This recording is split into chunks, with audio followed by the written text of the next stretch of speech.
Number 2, Gently Rolled, a late scratching here in the first. We saw it unsettled behind the gates, Gently Rolled, and we've got one out to kick off Yulong Golden Rose Day. This is the midway, over 1,300, and Darren Flindell. We'll be working on course here over 1,000 after this race. Alabama State resuming as a gelding heavily back favourite, and we're ready to run. First on Golden Rose Day here. And the gates are back in the first, and V12, Alabama State have jumped well. So did Hell of a Nature. Direct Fire is really being ridden up, trying to get on the speed with Mogwai's outside. Come on, Mateys is back. So does Belenth, and Meridiana is going to settle last of all. So the roughie Hell of a Nature is going to lead for Sienna Grimer at the 1,000. And Direct Fire responded to early pressure going to second. Then the Fancies, V12 on the inside of Alabama State. 2.5 off to Mogwai. Length and a half Belenth from Come On Mate. And 2 lengths last of all is Meridiana. So Hell of a Nature, a narrow leader here from Direct Fire at the 750. Alabama State and V12 are in stalking positions behind her.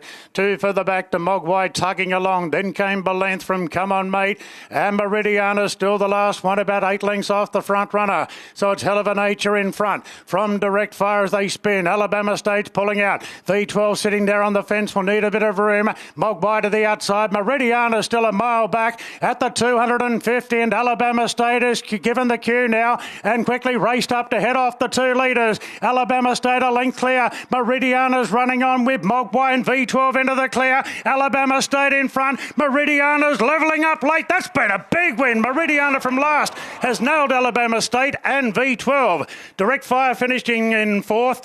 They're followed then by Come On Mate, Belenth, Hell of a Nature and Mogwai.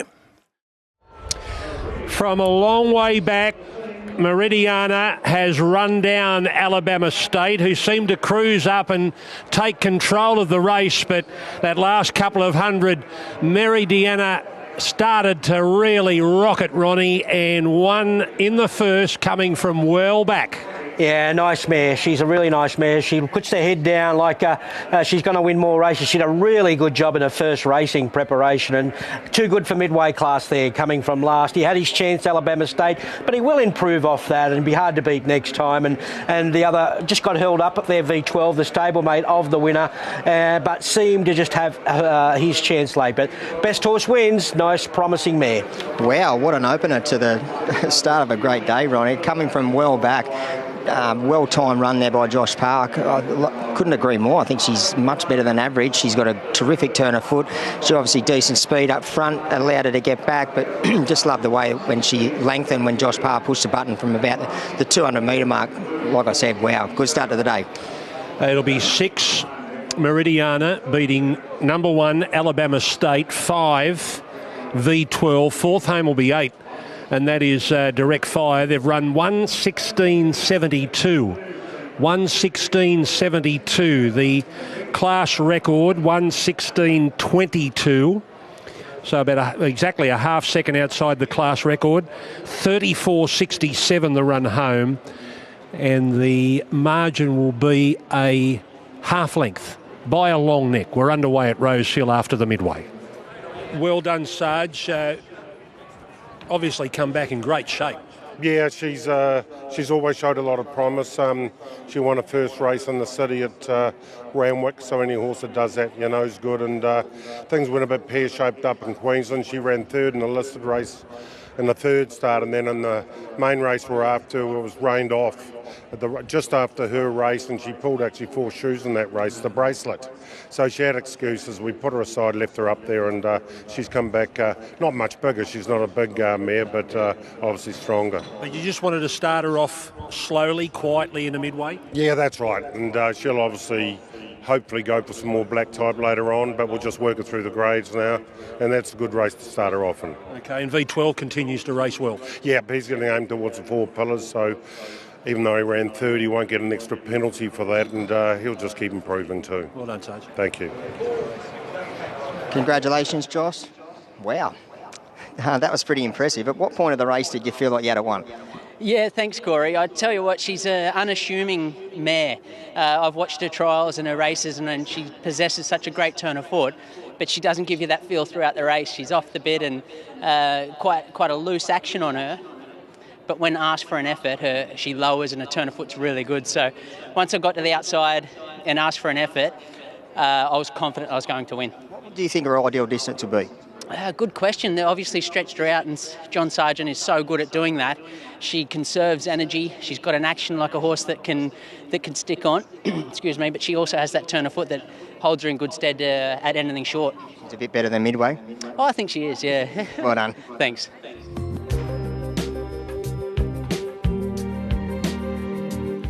And we're just about right now. Warrior for Peace, despite the outside draw, is going to run the favourite, and the last two move in now is Smart Buy. Was buzzing up a bit leaving the yard, so is Poison Point. So Smart Buy moves in, shooting for 3 in a row. All in now, and the light is on. The highway field is ready. Good long run to the first corner. They're set. And they're racing. The favourite, one of the favourites, Poison Point, jumped well, but there's a real swarm. There's about 6 or 7 all looking for the lead. Bonnie Maringo has the head in front at this stage. Being sent on the outside is Fan Harder, and Fox Rain in the club colours very deep from Ready and Lucky. 4 of them at it there at the 1,200 metres. That a boy camps behind on the inside is Secret Keeper, and Poison Point is caught 3 wide. Further back to Samurai down on the fence. They're followed then one off to Angel in the Wind into the first turn. Ghost Walker, it's outside. A length and a half further back to Right Your Own is tucked away on the inside of Tom Vegas. And Warrior for Peace is in a wide position, racing a bit keen. Back in the field there is Smart Buy from Coella, and King Jerry's last in the big field. Fox Rain, the bottom weight, takes the lead from Fan Harder. Ready and Lucky goes to third out wide. Then Bonnie Maringo from Poison Point covering ground from Secret Keeper. That a boy. Ghost Walker improves his position, but very wide coming around the turn. And Warrior for Peace stalks it and is the widest runner turning for home into the straight now. Good go here. Fan Harder moved up on the outside. Ready and Lucky claims it. Poison Point in third. Further back then to Ghost Walker on the outside. Bonnie Maringo goes up on the inside. Warrior for Peace is not in the hunt now. Plenty are though. Poison Point. Ghost Walker the outside. Poison Point a half in front to Ghost Walker, and Poison Point covered stacks of ground. Beat Ghost Walker. Tom Vegas charged home at the end, and I reckon Tom ran third in front of Fan Walker, Ready and Lucky, and on the outside was Angel in the Wind. They're followed in by Coella from Samurai, Secret Keeper, King Jerry, That a Boy, Warrior for Peace dropped right out. So did Fox Rain, and Smart Buy a fair way off them as well. A good tip, Ronnie. Poison Point, Zach Lloyd and Brett Robb have been too good for them in the highway. Wins comfortably in the end, and this week's highway goes to Dubbo. Yeah, I think it's a classic case of best horse wins. There's no doubt. She did a little bit tough in the run, but hard to deny highway form coming into highways. And although I don't know whether it was strong highway form, at least it was highway experience that come right out on top there. And Ghost Walker had a little bit of it as well, with a much improved run second up. And the fan club will be growing for Tom Vegas next time he steps out at this level. He was pretty good there, the good-looking boy. He's too big for that gap, Ronnie. He's too big for that gap, but his turn may just come. He's improving all the time, and he may even run up to those good looks next time at this level. But all honest, the winner, she did it the toughest, and she come out the strongest. Yeah, she did do a tough Ronnie, and I just want to make mention of Zach Lloyd. He's back in terrific form. He gave that horse a terrific steer. He a little bit frustrated when he first got back from holidays. It took him a little while to hit the winner's circle, but now he's back in terrific form. Brett Robbs here. We're just talking about Gallant Star. We may as well start with him. He's going to gallop tomorrow at Dubbo. Yeah, he'll gallop tomorrow at Dubbo. Dubbo Cup Day. Clayton will jump on him, and he'll have his last gallop and then go into the trial on Friday at the following Dubbo meeting. And he'll be spot on for the Cossie. Hopefully, yep. What about this horse? Done a great job, Poison Point. You even had a crack at the country championships with him. Yeah, with her. Yeah, with her, sorry. Yeah, she's a real try. She is. She's a funny sort of a horse. I think every track work rider that's been on her gets off her and says, I don't know how she's ever won a race. You know, she's not a real good track worker, but look, she turns up on race day, and that's all that matters really. And she ran well on the highway last start. Yeah, she did. Yeah, back to 1200. You know, she was hitting the line very strong, and had the 3 weeks between runs, and I thought this race suited her. So what are you thinking of next? Yeah, look, I don't know, we might give her a crack at the Canamble Cup in a couple of weeks and then freshen her up for the championships again. Okay, well done. Thank you very much. Here's Brett Robb. So the Canamble Cup, which is a big dance qualifier coming up over a mile, and that is only, I've got the date here, and because Poison Point has only had 11 starts, and that is its third win, it can win another one. Another two, in fact, before it becomes ineligible for the country championships, which will come up next autumn. So that's where he's looking at with this mare, Poison Point, to have another crack at the country championships qualifier. She ran third in the heat behind Gallant Star, which, of course, is Brett Robb's Kosciuszko contender coming up on Everest Day. Zach's going to come over the scales and have a chat to Corey. Canamble Cup on October 12 over a mile. Dubbo Cup tomorrow. Well done, Zach. Were you always confident in the run? I was confident pre-race. Obviously, the barrier was tricky, but there didn't look to be a great deal of speed on paper, and I thought if I went back it would be too messy and too many horses in our road. So I just rode her like probably the best horse in the race. She did it the tough way, but she done well. She doesn't have a big finish, but she keeps coming. Yeah, she keeps grinding, and Brett obviously alluded that to me when I first sat on her. So I thought I'd rather give her 3 lengths to make up and tough it out than give her 8 lengths, and she has to really quicken. So she's a handful to deal with pre-race, but doesn't mind when they win. You're in good form. Have you been doing any extra training? Yes, I've got a good coach. He's training us nicely. Well done, mate. Thanks, Corey.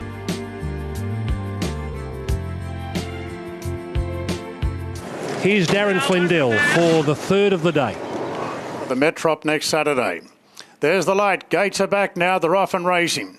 Duakibo, Andrew Atkins has come out with some intent of going forward. Sun and Sand jumped well. So did our Anchorage the inside. And Duakibo being sent forward going to third. Clear from Piggy back. Cleveland put to sleep early. Further back to Good Bad at Trust in You, Tara Mansour. And Tajana's the last one. So Alicia Collett's been able to find the front here on Sun and Sand. And Duakibo, just like last time, is going to stalk it on the outside. Our Anchorage was happy to hand up and take a sit on the outside of Piggy back. 2 further back to Cleveland is very relaxed in the run, and the outside of Trust in You is travelling keenly.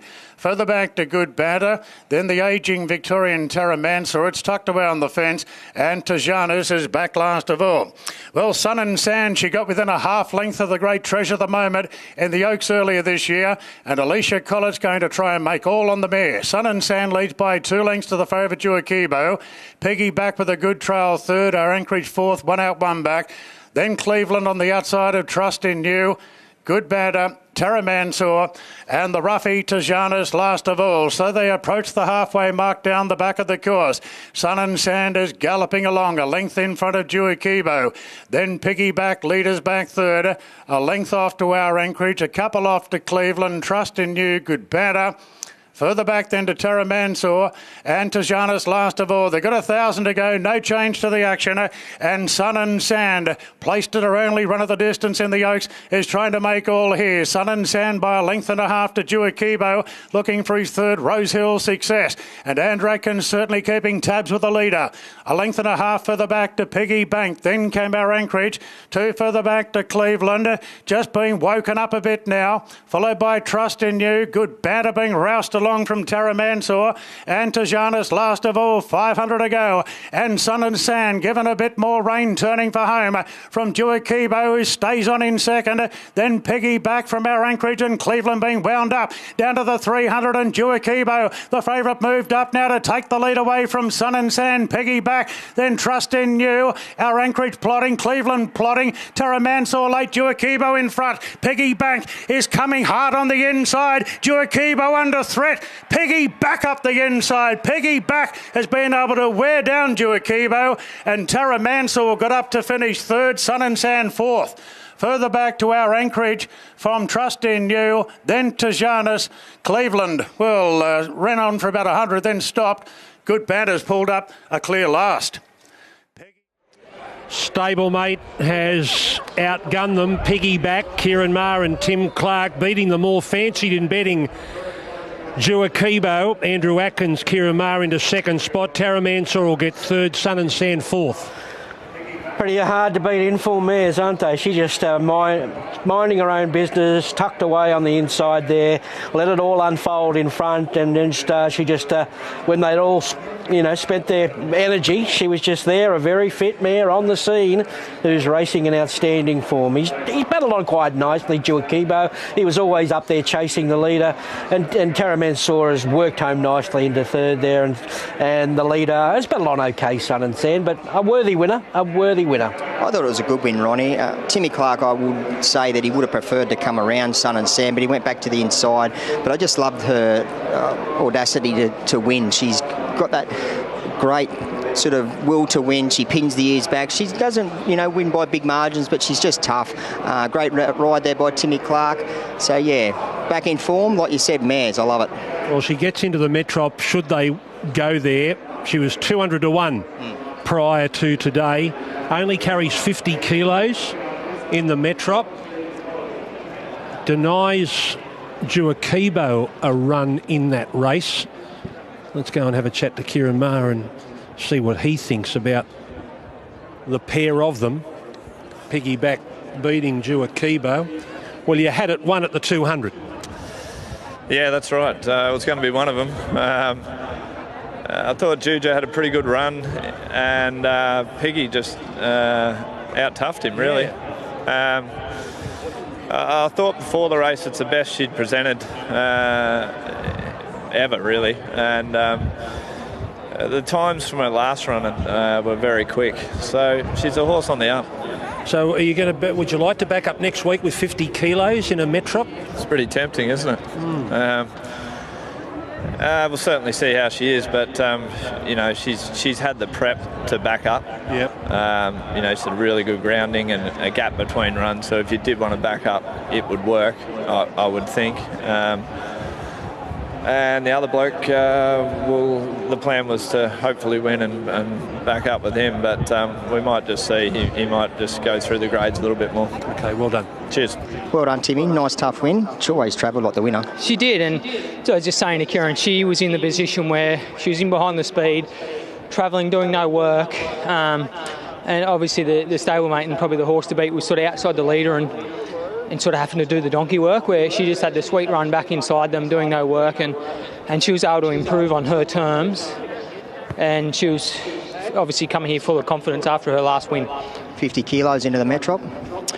Look, obviously it's going to be another rise for her if they decide to go down that path. A bit like for me and you, eh? Well done, bud. Thanks.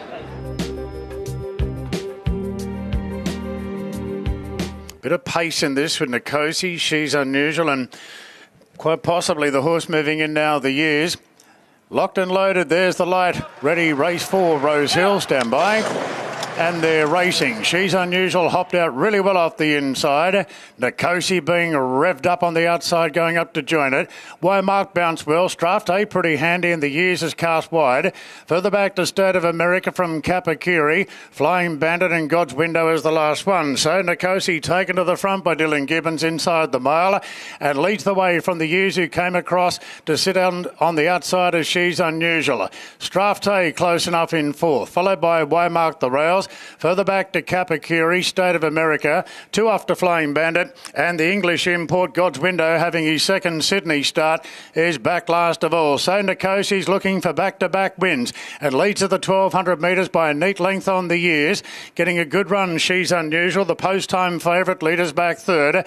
They put a gap of 2 lengths now on Strathday from Wymark. Then Kapakiri, State of America, Flying Bandit switched off well, second last. God's Window sees them all. 900 to go here, and Nikosi in front for Gibbons by a length on the years, who's trucking along second. Then She's Unusual, leaders back third, a length and a quarter now to Strathday, who's one off the fence. Then came Wymark, a half the outside Kapakiri. From State of America, Flying Bandit, God's Window. Absolutely no change to the order, and they're right on 600 metres to go. Nikosi a half in front now to the years. She's Unusual is tugging along in third. Then Strathday, Kapakiri, Wymark. Flying Bandit still Rosehill, last turning for home. And Nicosi swings in front. She's Unusual's had a good run and is being revved up to go after it now. And Nicosi being tackled by She's Unusual. Just wants to lay in a bit under pressure. A gap to the ears. Straftay's plodding. They're all plodding. Dashing away now, She's Unusual with a good run in transit, and She's Unusual's going to win by a big space. The marker was spot on. Beating Nicosi. State of America third, just in front of Flying Bandit. Followed by God's Window. Straftay very disappointing. The years weakened out. Followed then by Mark and Kapakiri. She's Unusual.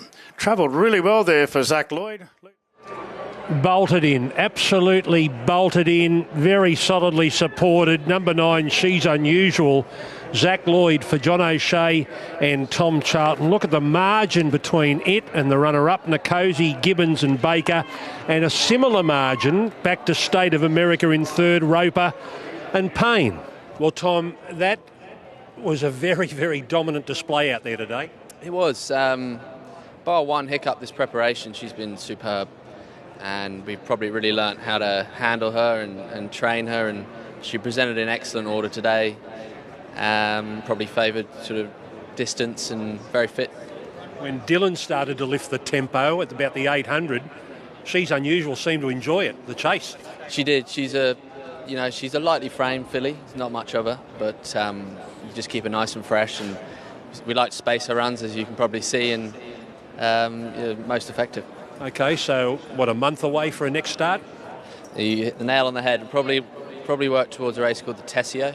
Right. I think it's 2,000 metres at Moonee Valley. She's probably quite effective around those sort of tracks. So it's an option. There's another option at Flemington a bit later, but probably time for her to have a crack at stakes level. Well done today. Thank you. Good on you. Gee, Jack, she travelled like the winner a long way out. Yeah, she really made that race. So as she bounced well. Obviously, Dylan was sent with a bit of urgency, so I was more than happy to take the sit, but she had a light weight. I wasn't going to let him get any further than what he needed to be on us, and she had that race covered a long way out. Even though Dylan skipped on the lead, he had a great turn of foot. Yeah, that's probably her asset. She's obviously a strong stayer, but her turn of foot's really what separates her from the other horses. Like Cozy, I thought would build from the 800 because he looks a bit one pace, where she just handled that pressure so comfortably, and her turn of foot was really good. The carnival's here. What are you most looking forward to? Trying to win a big race. No, picking up form good, but it's good to get winners on these days, but I want to win some biggies. Best of luck. Thank you, Corey.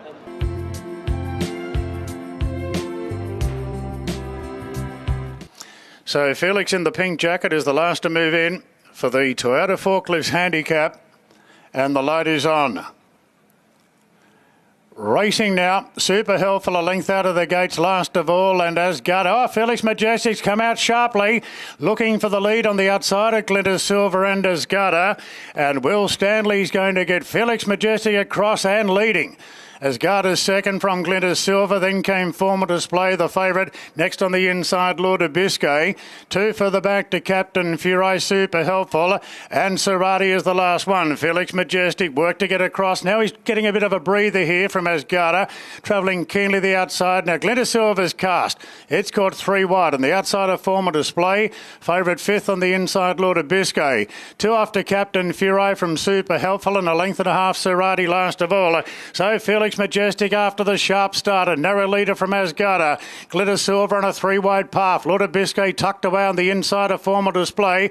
Captain Furai heads the rest. They straighten up. Asgarda applies the pressure to Felix Majestic. Felix the inside of Asgarda. They've opened up by 2 lengths on Formal Display. Lord of Biscay's only battling. Down the outside of Serati from Captain Furai. Asgarda at the 175. Serati moves up on the outside, and Serati takes the lead and is drawing away.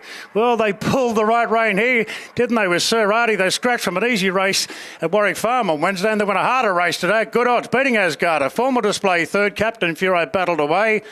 Later, Lord of Biscay was extremely plain.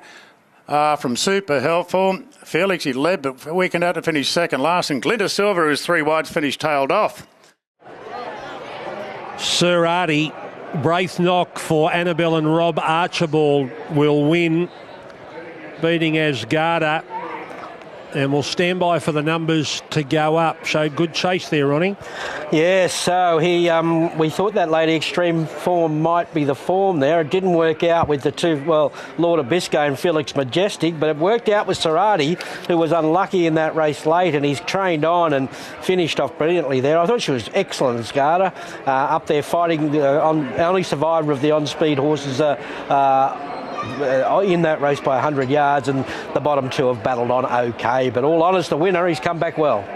You must have had confidence opting for a Saturday race rather than a Wednesday race? Yeah, we've been really happy with him. His first up run was a little bit of a hidden run. He sort of had nowhere to go late, and he came through it really well. And he's a horse that's had his problems in the past, but we feel like we really had him going well leading into today. And lovely ride by Braith, sort of was patient when there was good speed early, and he summed it up very quickly, and he was good late. So very pleased for Triple Crown. They've been great supporters of ours, and nice to get a nice Saturday win for them. Well done, mate. Thank you. Good on you. Well done, Braith. That was pretty impressive today. Yeah, it was. We began well. Probably ended up a little bit further back than anticipated, but I thought the early speed was quite good. We've just been pushing him out of his comfort zone to hold any sort of spot. So yeah, we travelled really well, and I was confident that when I was going to work into it, he'd be there for me. So big turn of foot. Yeah, he did show a nice turn of speed. I just rolled off there, and the grey horse was sort of coming back in my face a little bit. So I had to work my way around that, but he was nice enough to just go through his gears. Still thought we probably could have hit the front a bit easier, a bit too early, sorry. And been second up. I think there's still probably a little bit of improvement there. Big time of year. You'd be looking to put a big one on the board. Yeah, it'd be good to get the opportunities, but we'll wait and see. Good luck, mate. Thank you.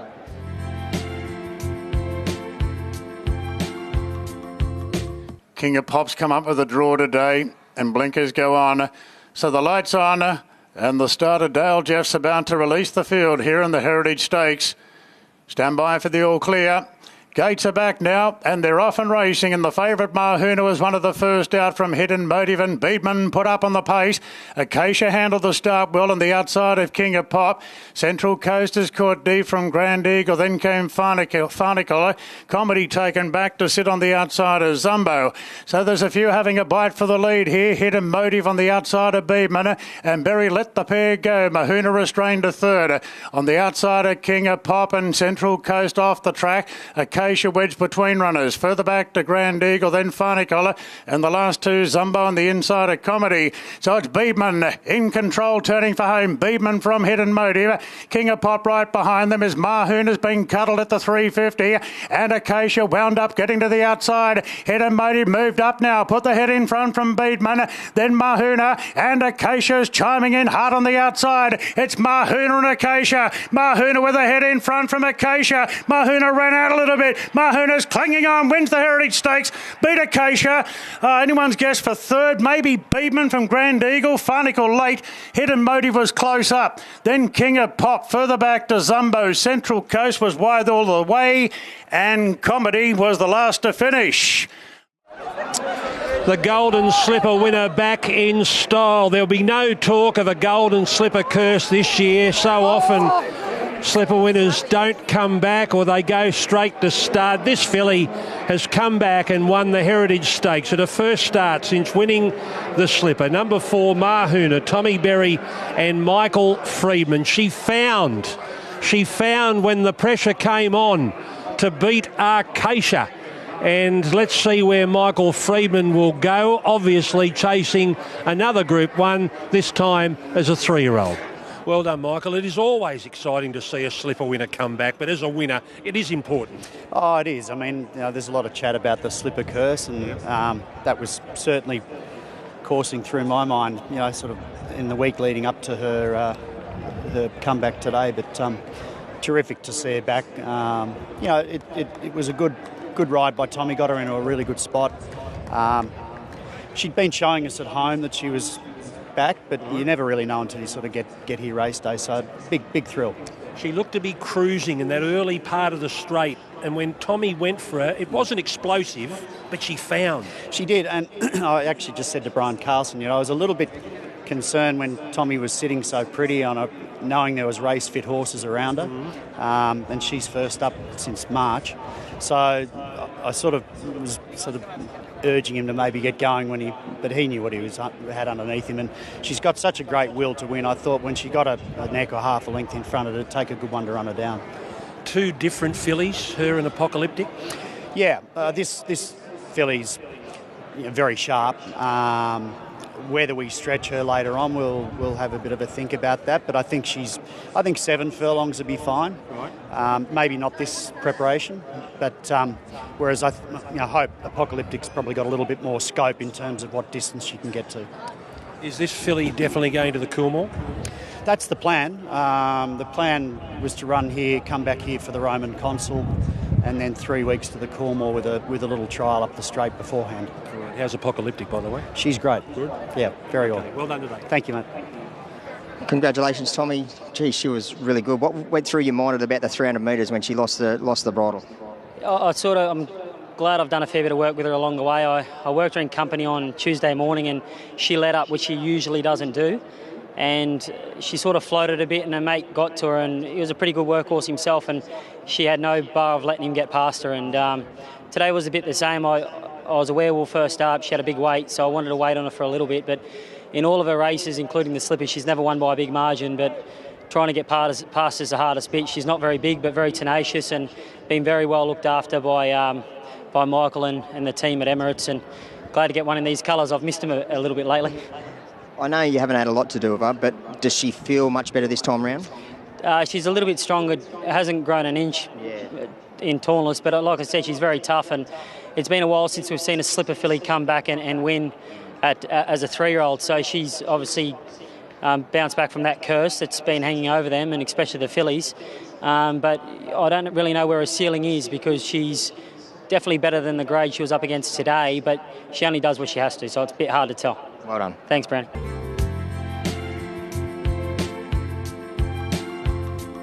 Stand by for a start. Starter about to release the field. Dark Litter drawn the fence. They're set now.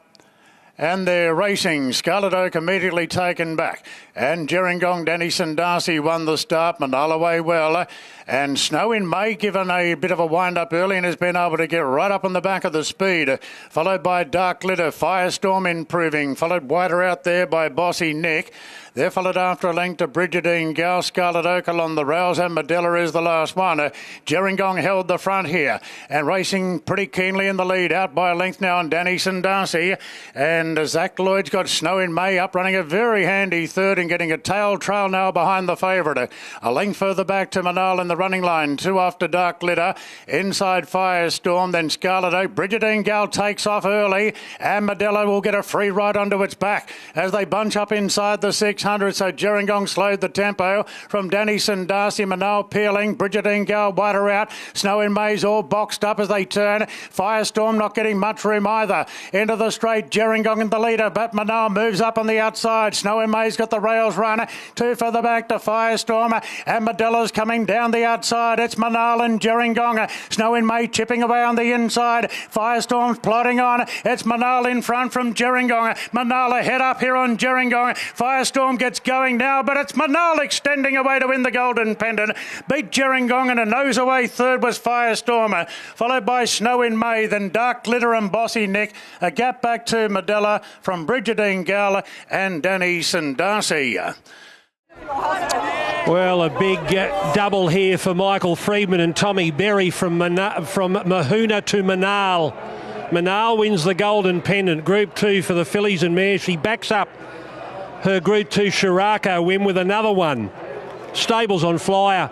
They've got Apocalyptic to come next week in the Flight Stakes. It is all about the girls. Mahuna, Manal, Apocalyptic. You'd love any one of them in your barn. Freedman's got 3 of them.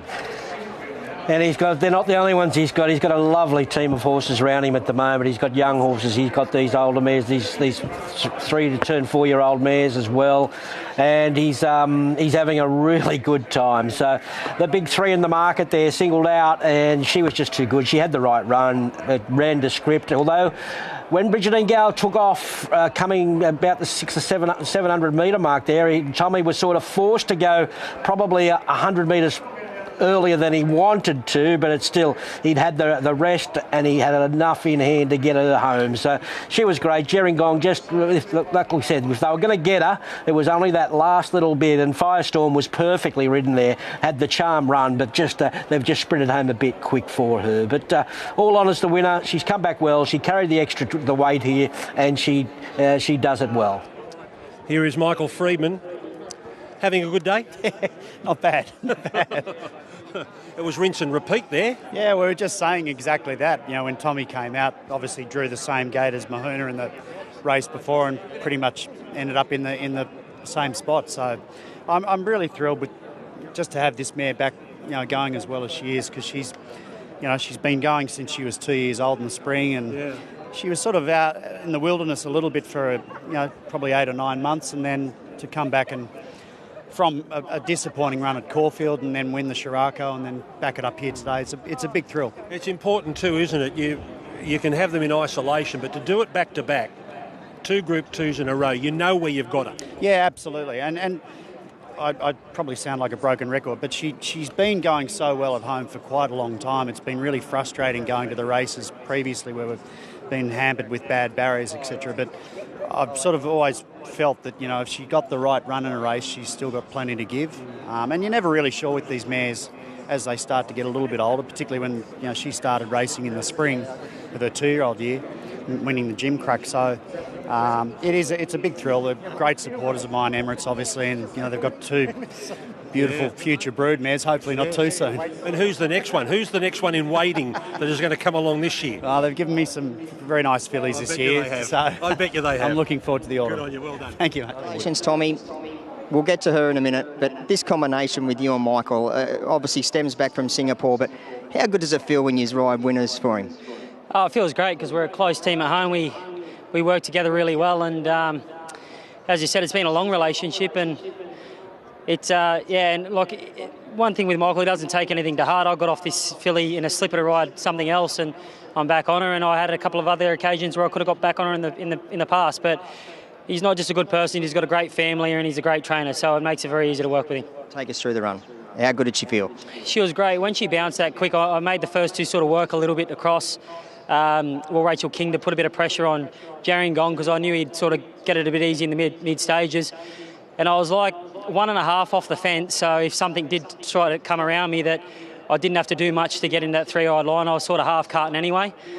But I didn't really want to hit the front as early as I did, but I was on the right mare to do it. She's copy and paste from the last mare. She just doesn't know how to lie down, and you know, for Emirates and the team, they just keep getting a good filly every year. They breed incredibly well, and just it's a pleasure to ride for them. Righto, mate. Cheers, thank you.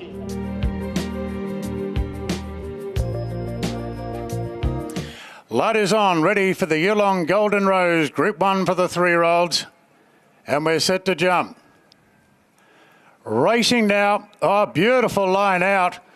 And 60s is first out by Vuck, handled the start well. So did Skyhook on the outside.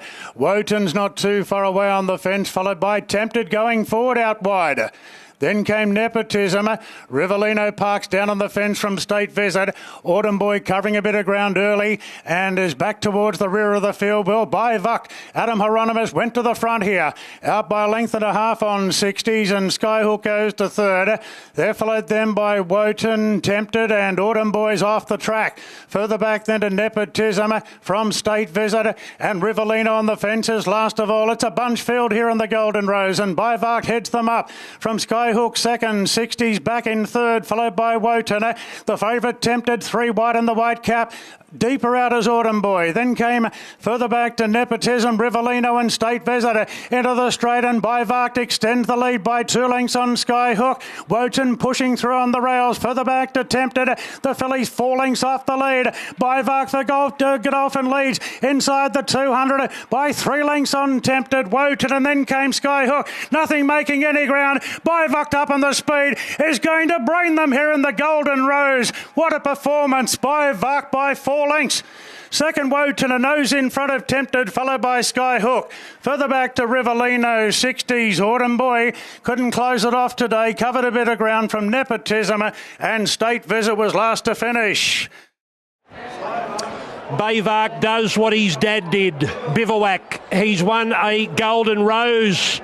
They left him alone and he's dashed away. Bivark has won the Golden Rose easily here at Rosehill today, beating Wotan and the filly Tempted.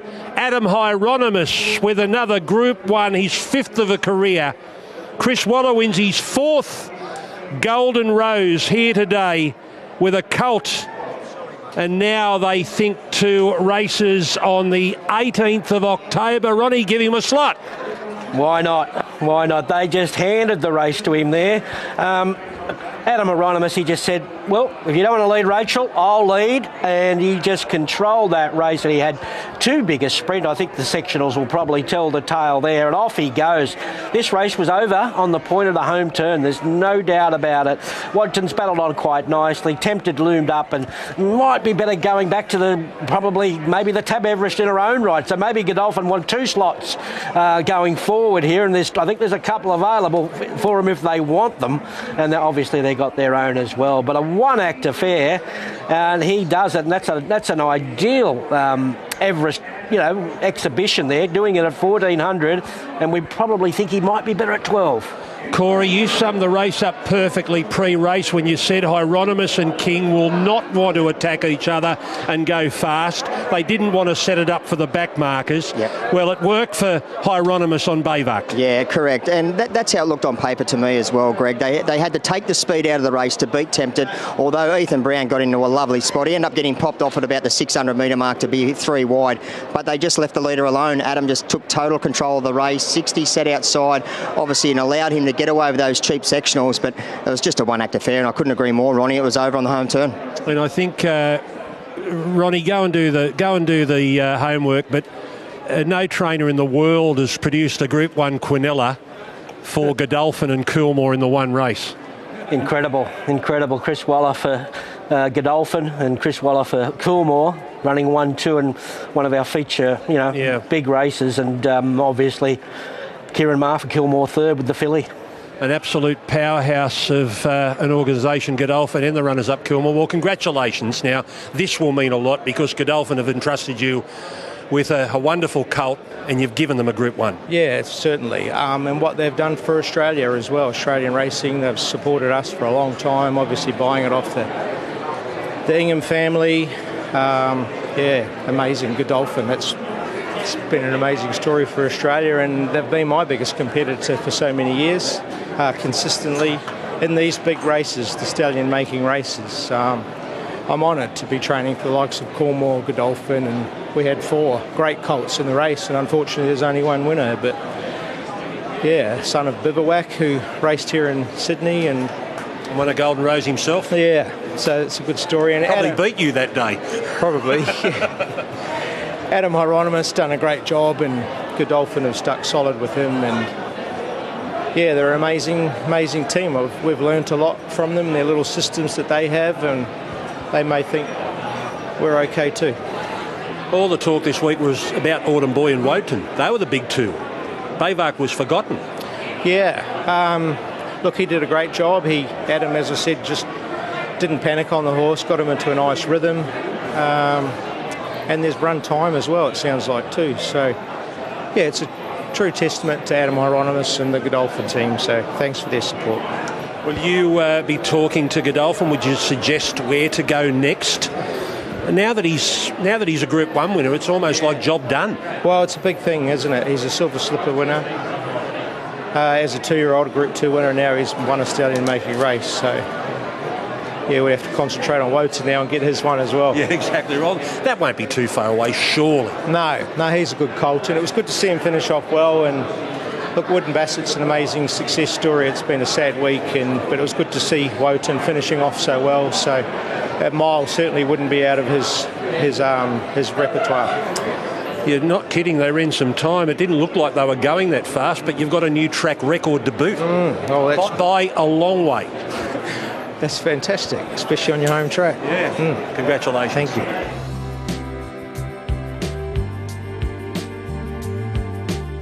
And we're all ready to go. Canadian Club Shannon Stakes over 1,500 metres.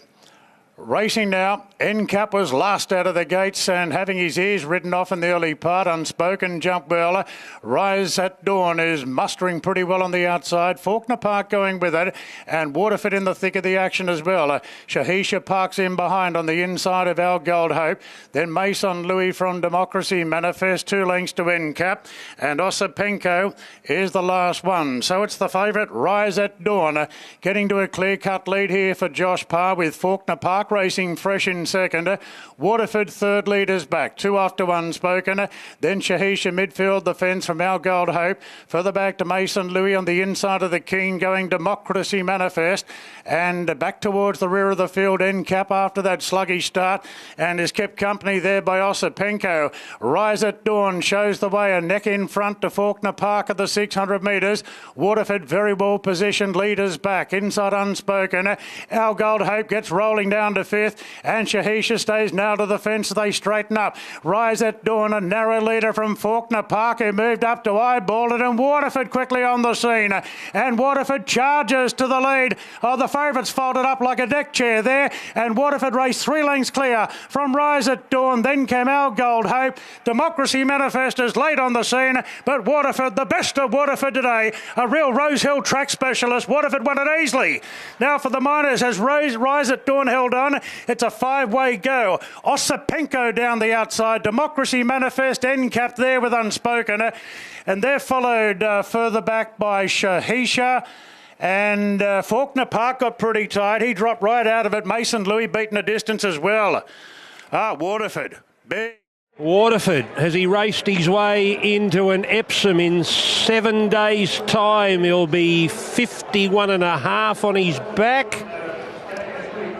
He loves a 1,500 metres here at Rosehill. 8 starts now for 5 wins and 2 placings. McDonald and Waller. This is where he shines. And didn't he shine brightly today? Waterford, number 8. Too good for them. McDonald and Waller will beat either Osipenko or Rise at Dawn, because Rise at Dawn's had another go and he might have fought back to hold on to second. Ronnie, here's the shutter cam. Rise at Dawn, the rails. Osipenko out wide, and the noses, they're in sync. You can leave that to the judge. Yeah, they're all over the place there. There's nothing in that for second, but boy, you can't tell me he doesn't make a difference, this bloke McDonald. You know, this horse to jump the barrier, and he's in the box seat, was not in his makeup ever. So, and he just loves the 1,500 here, and that's a real confidence-building win for him. So, Rise at Dawn, he has battled back for second there. Osipenko's run third, all the old mates just behind there. But just an authoritative win in the box seat throughout. Rise at Dawn seemed to be very flat all the way through that race. When you think Faulkner Park taking him on, you wouldn't think he'd be fast enough. But the winner was just too sharp. Second up, pet track and distance, and far too good. Not only did he position up really well, Ronnie, but this horse for mine, he's never really showed a turn of foot, but from the 200, 300 home, he actually quite electric, really, for Waterford. I thought he was pretty impressive. Not only was it a great ride, but a really, really good win. Now the time is not posted for the 1,500. The numbers are up 8, 4, 3 and 7. 8, 4, 3 and 7. No time available. Watching one more view of Waterford on the head-on, and Chris Waller, he is a 1,500 metre Rosehill specialist. Yes, he loves Rosehill. It was a lovely ride from James to park him so close, and yeah, the race was his for the taking at the 400 metre mark when he got out and been stuck solid all the way to the line. It was a good win. Is that a big enough prize, or will you be tempted to run next week in the Epsom? There's some pretty influential owners in the horse that like to have their say, and I respect their say. They know what they're talking about. So we'll see what they've got to say. Otherwise, it's back here for the Alan Brown in a couple of weeks, which is a good prize money race too. We're so lucky in Sydney. 52 weeks of the year, like you can choose between the Epsom, the Alan Brown, which is $1 million race. You name it. There's just a host of options, and we're blessed. And there's been a little bit of in-house fighting, but we just need to regroup and say we've got an amazing industry. We're all proud of it, and keep going strong, because everybody around the world talks about how good racing in Sydney is. Something to be proud of. Yeah, my word. Well done, Chris. Thanks. Here's Corey. Congratulations, J-Mate. You banged him in a more forward position, but he had a good turn of foot today. Yeah, he did. He was very interested. He travelled really kindly throughout, and just needed a bit of luck at the top of the straight. We got that. He showed a good turn of foot, and he was never really in doubt. He handled the conditions well. Okay, back to you. We're deep into the, well, not deep into the carnival, we're into the carnival. What are you most looking forward to? Good question. I'm looking forward to Lady Shenandoah bouncing back. I think she will. And a complete forgive run at the Valley last night. But, You've got a long list. Via Sistina's another one. But no, just the good old horses that are up and about. They're the ones that spring to mind at the moment. Well done. Thanks. Congratulations. Firstly, that's how you had to ride this race, take the speed out of it to beat Tempted. But, gee, at what point of the race did you feel the winner? Yeah, look, he is a talented horse, and he was always going to win a good feature race like this. And not only Chris, but the whole Godolphin team and James, who had him previously, he's been a difficult horse. And I don't think I've ever ridden a horse as many starts as I have with this horse, and very thankful for them to leave me on him, because he has been a work in progress, and he's come back this preparation and he's realised he's a racehorse. He's taken everything in his stride. He's had to sort of give the other horses weight in the lead-up races, and his runs have still been terrific. I did tell everyone before last start that it would be a risk at the 1400, and but the main thing was to ride him how we have been riding, keep things simple. Change some age to do a little bit of work early, otherwise I probably would have taken a sit. But when we were gifted the front, it was perfect. Obviously, I think it was Skyhook rolled around, he got a little bit strong, and normally at Rosehill I'd let him slide before the turn, and I was just like, no, just swing to him. And he has got a very good turn of foot, like he showed that as a 2-year-old winning the Silver Slipper. So he was due, but very exciting for my family, and my family and friends. It's I'm sure they're very, very happy today. Even more special when you got Mum and Dad here. Congratulations, well done. Thank you. Cheers.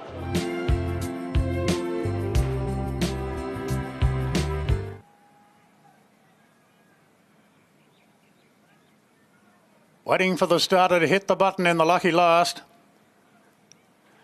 Now he does so, and they're off and racing. No speed at all by Zoo Baby, and Confess Our Dreams came out fast.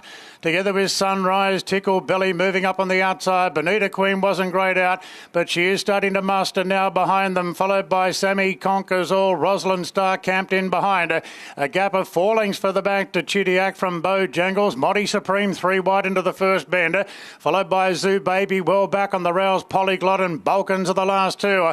600 to go. Confess Our Dreams by a length on Bonita Queen. She's done too much work to get there, followed by Sunrise the outside. Sammy Conquers All. Rosalind Star 5th as they straighten for the run home. Confess Our Dreams by a length and a half to Bonita Queen. Sammy Conquers All. Rosalind Star a bit of a pocket, pushed its way into the clear, giving chase to the leader, and then Chidiac running home on the inside. They're right across the track. Rosalind Star, and here's Moddy Supreme down the outside after Rosalind Star. Rosalind Star the inside, Moddy Supreme the outside. Moddy goes home best. 3 out of 3 this prep. Moddy Supreme knocked off Rosalind Star, and Polyglot got up to run third. In front of Bonita Queen, Confess Our Dreams, Bojangles late from Sammy Conquers All, then Chidiac, Sunrise, Tickle Belly, Zoo Baby, and Balkans was the last to finish. It's only a benchmark 78, but she's flying. She is running on so strongly. this prep for new trainer Björn Baker. She's just hit a purple patch and she's held it. Wins again, 3 in a row. Number 11, Monty Supreme. Jay Collett and Björn Baker beats Rosalind Starr. Zach Lloyd, O'Shea and Charlton. Polyglot will get third. McDonald for Michael Friedman. She is flying, and Bjorn's done a great job with her, and she's a well-bred mare, and I know it's only a benchmark 78, but there's got to be black type for her down the track. The way she savages the line, she's very sharp, she's in the zone, and she gets there in the nick of time. Looked all over a winner when he burst through there. Got a beautiful ride, Rosalind Starr, just beaten by a better horse on the day, and Polyglot did his thing running on there late. But all honest, the winner, she lands really nice bets. In fact, the two that they've backed, they've probably run 1-2 there. She's going super at the moment, Ronnie. Like, she was given a terrific ride there by Jason last time out the Randwick. She picked him up really, really well and chased the line solid. But today, I think her turn of foot was a lot better. She just chased the line for a lot longer. Terrific ride, terrific win. No time up as yet. Numbers are 11, 8, 7 and 2. Here is Björn Baker.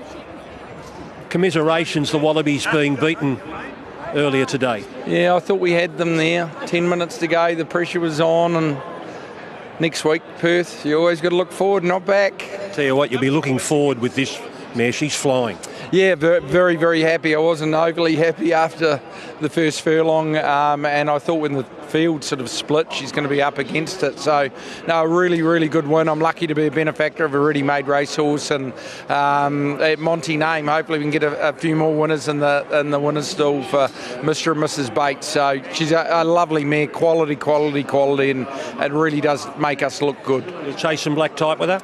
Yeah, we'll just have a bit of a think, but it's hard not to look that way, and she's got a great pedigree anyway.